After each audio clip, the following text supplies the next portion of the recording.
CM Manohar Lal ने corona के नए वेरिएंट को लेकर चिंता जाहिर की है। साथ ही कहा कि हरियाणा में कोरोना का नई वेरिएंट ना पहुंचे, इसके लिए कोशिश की जा रही है, लेकिन अगर कोई केस मिलता है तो इससे निपटने के लिए भी हरियाणा सरकार तैयार है।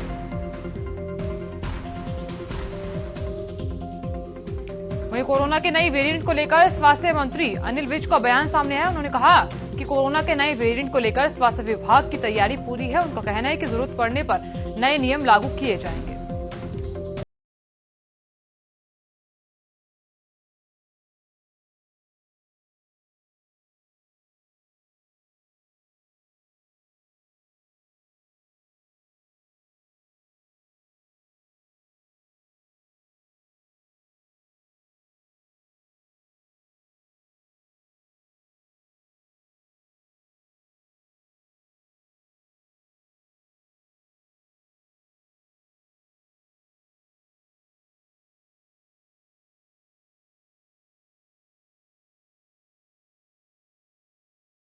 तो कोरोना के नए वेरिएंट को लेकर करनाल में स्वास्थ्य विभाग की टीमें अलर्ट पर है। बताया जा रहा है कि स्वास्थ्य विभाग को 80 लोगों की लिस्ट मिली है जो विदेश से आए हैं, जिसमें 71 लोगों की पहचान हो चुकी है। बताया ये भी जा रहा है कि कोरोना के हाई रिस्क वाले देश से आने वाले लोगों को आइसोलेट किया जाएगा और 8वें दिन सैंपलिंग की जाएगी। स्वास्थ्य विभाग के अधिकारी ने लोगों से कोरोना की दोनों डोज जल्द से जल्द लगवाने की सलाह दी है।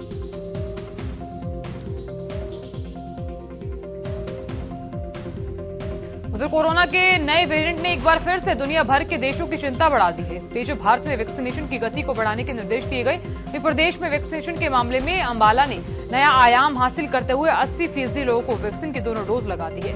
वैक्सीनेशन अधिकारी डॉक्टर सुनिधि करोल ने बताया कि जिले में अभी तक 80% लोगों को वैक्सीन की दोनों डोज दी जा चुकी है। हर घर दस्तक अभियान के तहत दूसरी डोज नहीं लगवाने वाले लोगों तक पहुंचा जा रहा है, लेकिन कोरोना के नए वेरिएंट ओमिक्रोन की दस्तक के बाद वैक्सीन लगवाना और भी जरूरी हो गया है। उन्होंने बताया कि दिसंबर महीने के अंत तक जिले में 100% वैक्सीनेशन का लक्ष्य रखा गया है। उधर हरियाणा में इस साल डेंगू के रिकॉर्ड मामले देखने को मिल रहे हैं। अंबाला जिले की बात की जाए तो यहां भी डेंगू के आंकड़ों ने पिछले 7 सालों के रिकॉर्ड को तोड़ दिया है। हालांकि अब अंबाला से राहत भरी खबर यह है कि डेंगू के मामलों में भारी गिरावट के साथ पॉजिटिविटी दर 5% से नीचे पहुंच चुकी है।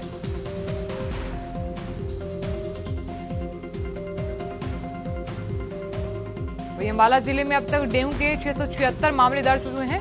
स्वास्थ्य अधिकारी डॉक्टर संजीव सिंगला ने बताया कि अब डेंगू के मामलों में गिरावट के साथ स्थिति सुधर चुकी है और वहीं पॉजिटिविटी रेट गिरकर 5% रह गई है, जो पहले 40% थी। उन्होंने बताया कि उम्मीद है कि जल्द ही अंबाला डेंगू से पूरी तरह मुक्त हो जाएगा।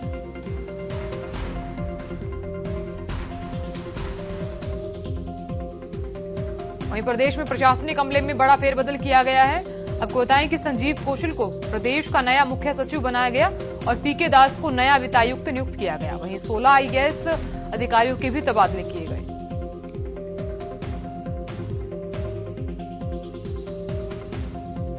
उत्तर प्रदेश में अभी पूरी क्षमता के साथ स्कूल नहीं खोले जाएंगे। कोरोना के नए वेरिएंट के खतरे को देखते हुए एहतियातन सरकार ने यह कदम उठाया है। सरकार ने अपना वो आदेश वापस ले लिया जिसमें 1 दिसंबर से पूरी क्षमता के साथ स्कूल खोले जाने के निर्देश जारी किए गए थे। फिलहाल प्रदेश में स्कूल पहले की तरह चलते रहेंगे।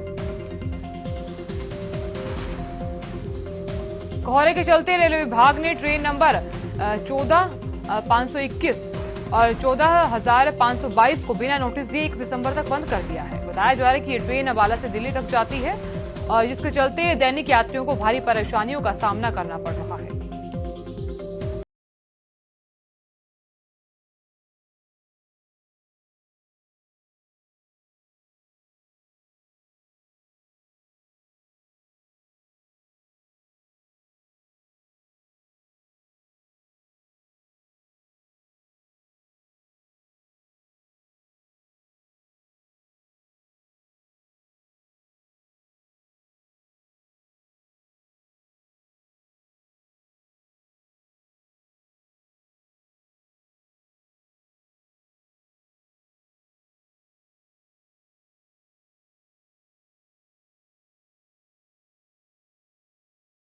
हरियाणा लोक सेवा आयोग भर्ती फर्जीवाड़े की जांच में लगी विजिलेंस टीम ने सोमवार को भिवानी के चौधरी बंसीलाल यूनिवर्सिटी में दस्तक दी। टीम यहां एग्जाम कंट्रोलर से रिकॉर्ड की भी मांग की गई है। बताएं आपको कि एचपीएससी के उप सचिव अनिल नागर और इसकी गैंग के तार भिवानी बोर्ड और यूनिवर्सिटी से जुड़ने के बाद भिवानी विजिलेंस के निशाने पर है। मंगलवार को पंजाब की 32 जथेबंदियों की बैठक का आयोजन किया गया। बैठक के बाद किसान नेताओं ने बताया कि सरकार ने संयुक्त किसान मोर्चा को प्रस्ताव भेजे हैं, जिसमें एमएसपी गारंटी कानून कमेटी के लिए 5 नाम मांगे गए। और वहीं गृह मंत्रालय ने सभी राज्यों के मुख्यमंत्रियों को आदेश दिए हैं कि किसानों पर दर्ज मुकदमे वापस लेने पर विचार करेंगे।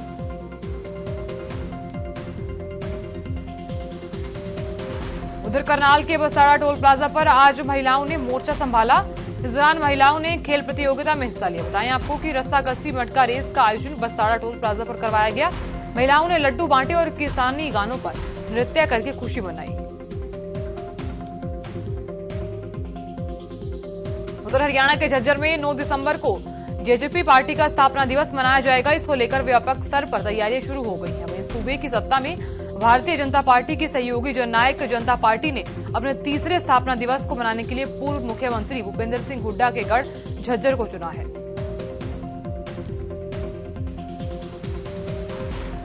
जहां इंद्र स्थित सिंचाई विभाग के विश्राम गृह में जेजेपी पार्टी के वरिष्ठ नेताओं समेत सभी पदाधिकारी और कार्यकर्ताओं ने मीटिंग में भाग लिया और 9 दिसंबर को होने वाले स्थापना दिवस के विषय में विचार विमर्श किया।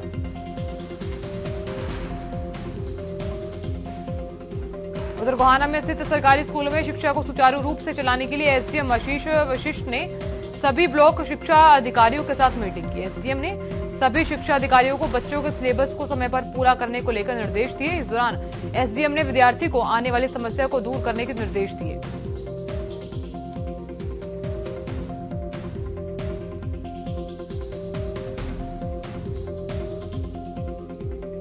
उधर हिसार जिले में व्यापारी प्रतिनिधियों की मंगलवार को बैठक हुई। ये बैठक हरियाणा प्रदेश व्यापार मंडल के प्रांतीय अध्यक्ष और राष्ट्रीय मुख्य महासचिव बजरंग गर्ग की अध्यक्षता में ऑटो मार्केट में हुई। दरअसल ये बैठक 25 लाख रुपए की रंगदारी मामले में हुई है।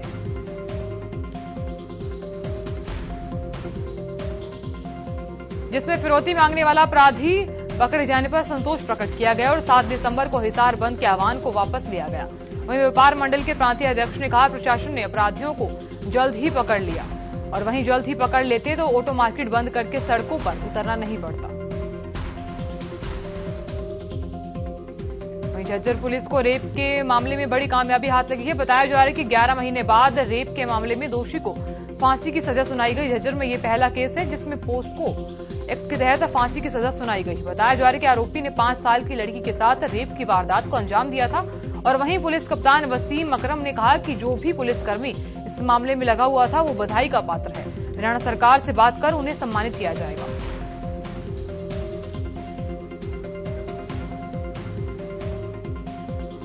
इधर सिरसा में बदमाशों ने एक बुजुर्ग के साथ फ्रॉड कर उसके खाते से 30,000 की राशि निकाली। यहां बनाना रोड पर सोहनलाल नाम के एक शख्स को बदमाशों ने निशाना बनाया और एटीएम बदलकर उसके खाते से 30,000 की राशि निकाली। पीड़ित ने पुलिस को शिकायत दर्ज करवाकर मामले की जांच की मांग की है।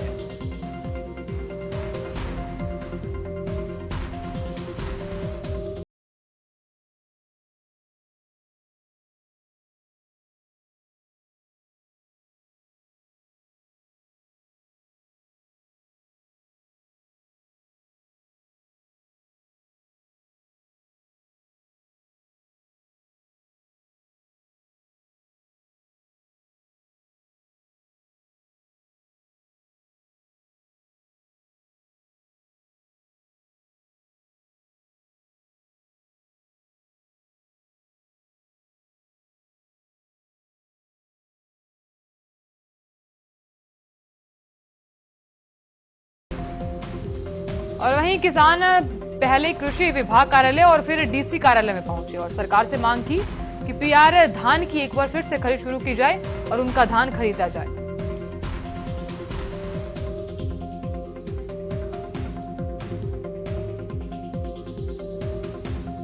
उधर सिरसा में मुख्यमंत्री अंत्योदय ग्राम उत्थान मेले का आयोजन किया जा रहा है, जिसमें कैबिनेट मंत्री चौधरी रणजीत सिंह चौटाला ने शिरकत की। इस दौरान कैबिनेट मंत्री ने कहा कि मेले का उद्देश्य शहरी और ग्रामीण क्षेत्रों में गरीब परिवारों की आय को 1,80,000 रुपए ऊपर लेकर जाना है।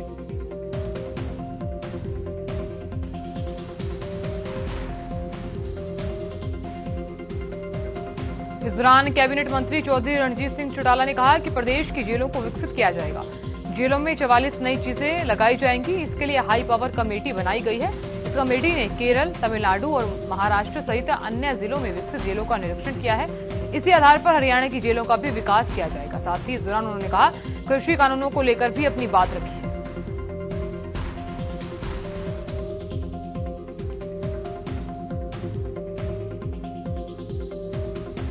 उधर पलवल जिले में मुख्यमंत्री अंत्योदय परिवार उत्थान योजना के अंतर्गत मंगलवार को नेताजी सुभाष चंद्र बोस स्टेडियम में अंत्योदय ग्राम उत्थान मेले का आयोजन किया गया। बताएं कि मेले का शुभारंभ विधायक दीपक मंगला ने किया। इस दौरान जिला उपायुक्त कृष्ण कुमार, अतिरिक्त उपायुक्त उत्तम सिंह, उपमंडलाधिकारी विहाली सिंह भी मौजूद रहे।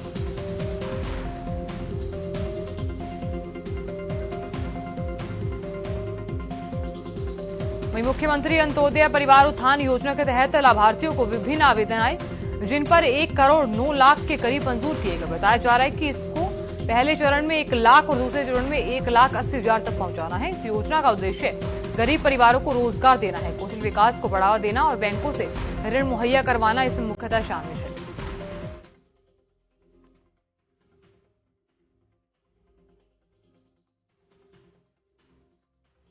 वहीं खेड़ी मारकंडा गांव में अंत्योदय मेले का आयोजन कर लाभपात्रों को सरकार की योजनाओं से सीधे तौर पर लाभान्वित कराया जा रहा है। बता दें कि योजना के तहत गरीब परिवारों की वार्षिक आय को 1,80,000 तक पहुंचाने का लक्ष्य लिया गया है। सरकार का कहना है कि इस योजना के तहत लघु उद्यमियों को बढ़ावा दिया जा सकता है। उधर हिसार जिले में कार्यरत दर्जनों पटवारियों ने मंगलवार को जिला मुख्यालय पर प्रदर्शन किया, जहां पटवारियों का कहना है कि सरकार नई भर्तियां नहीं कर रही, इसके कारण उन पर लगातार वर्कलोड बढ़ रहा है।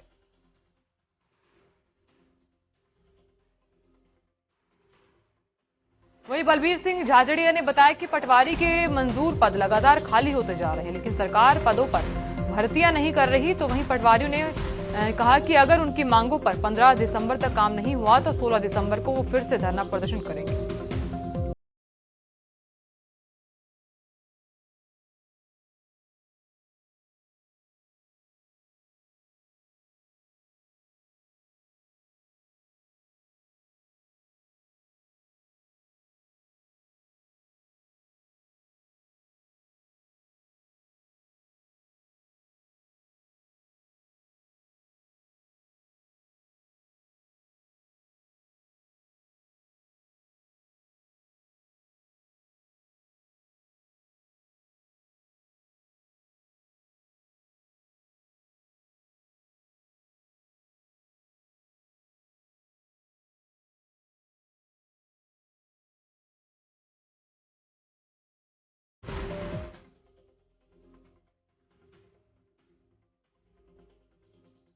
उधर हरियाणा के पूर्व मंत्री चौधरी रण सिंह के बेटे सुदर्शन की देर रात हार्ट अटैक से मौत हो गई। पिता के निधन के बाद 4 बेटियों ने पिता को कंधा देकर बेटे का फर्ज पूरा किया। बेटियों ने शमशान घाट तक जाकर पिता का रीति रिवाजों के अनुसार अंतिम संस्कार भी किया।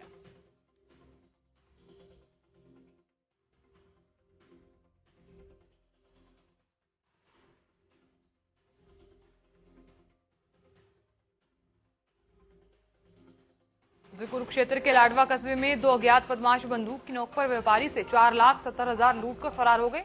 लूट की घटना से इलाके में दहशत का माहौल है। फिलहाल पुलिस मामले की जांच कर रही है। आपको बताएं, पीड़ित व्यापारी दुकान बंद कर घर जा रहा था।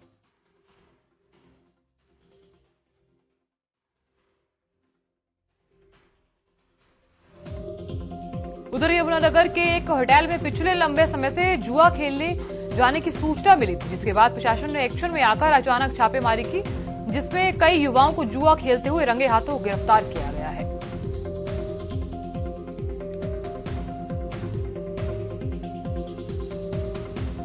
उधर यमुनानगर पुलिस इन दिनों सही राह मुहिम के जरिए नशा छुड़वाने की मुहिम चला रही है। तो वहीं पुलिस एक तरफ नशा बेचने वालों पर सख्त कार्रवाई कर रही है, तो दूसरी तरफ नशा करने वाले युवाओं को नशा छुड़वाकर पुनः सही विचारधारा मिला रही है, जिसको लेकर यमुनानगर के एसपी की अध्यक्षता में नशा छोड़ने वाले युवक और उनके परिजन के सहयोग करने वाली संस्थाएं गृह एवं स्वास्थ्य मंत्री अनिल सिंह जहां नीलविज ने इस मुहिम की तारीफ की। यमुनानगर जिले में एक होटल में पिछले लंबे समय से जुआ खेले जाने की सूचना मिली थी, जिसके बाद प्रशासन ने एक्शन में आकर अचानक छापेमारी की।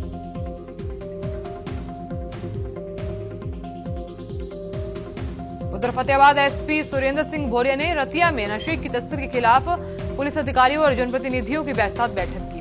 पुलिस को नशा तस्करों के खिलाफ विशेष अभियान शुरू करने के आदेश जारी किए गए।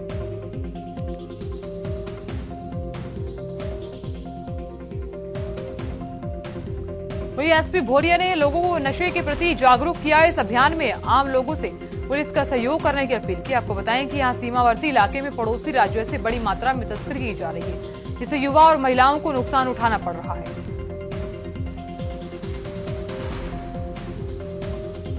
उधर हरियाणा लोक सेवा आयोग भर्ती फर्जीवाड़े मामले में जांच में लगी विजिलेंस टीम ने सोमवार को भिवानी के चौधरी बंसीलाल यूनिवर्सिटी में दस्तक दी है।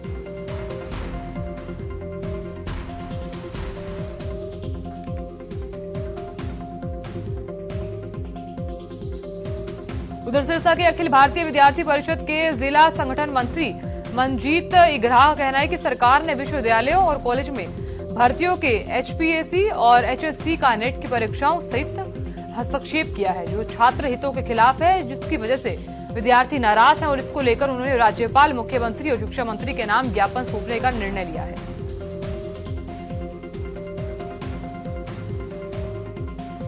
उधर अंतर्राष्ट्रीय गीता महोत्सव को लेकर तैयारियां अंतिम चरण में है। वहीं महोत्सव का कार्यक्रम आयोजन ब्रह्म सरोवर स्थल से किया जाएगा। बता दें कि मुख्यमंत्री मनोहर लाल 1 दिसंबर को घोषणा करेंगे। इसके अगले दिन ही 18 दिवसीय अंतर्राष्ट्रीय गीता महोत्सव का क्राफ्ट मेले के साथ आगाज किया जाएगा।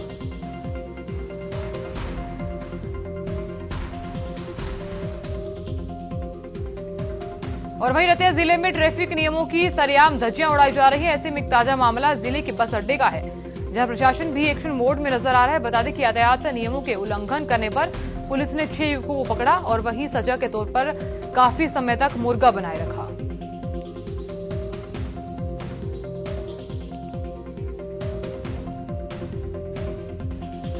उधर मार्केटिंग बोर्ड द्वारा सरिया ताल से सुहासड़ा गांव तक बनाए गए रोड में घटिया सामग्री लगाने का आरोप है। ग्रामीणों की शिकायत के बाद मार्केटिंग बोर्ड अधिकारी मौके पर पहुंचे और रोड की जांच की और जांच के दौरान कमियां मिलने के बाद रोड को रिजेक्ट कर दिया गया और ठेकेदार की पेमेंट भी रोक दी गई। अधिकारियों का कहना है कि रोड को दोबारा दुरुस्त किया जाएगा, जिसके बाद ठेकेदार की पेमेंट की जाएगी।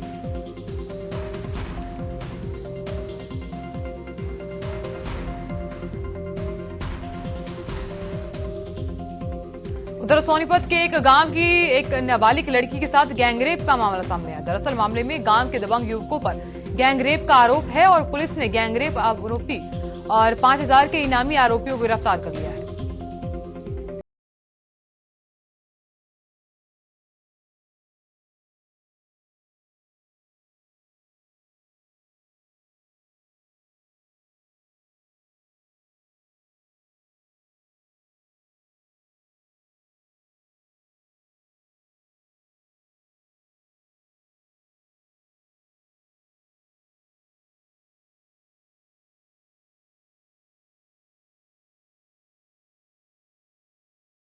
उधर चरखी दादरी जिले के कस्बा बाडड़ा से भिवानी रोड पर गांव पंचगांव के पास 2 गाड़ियों में आमने सामने टक्कर हो गई, जिसमें गाड़ी में 4 व्यक्ति सवार थे तो दूसरी गाड़ी में 3 व्यक्ति सवार थे।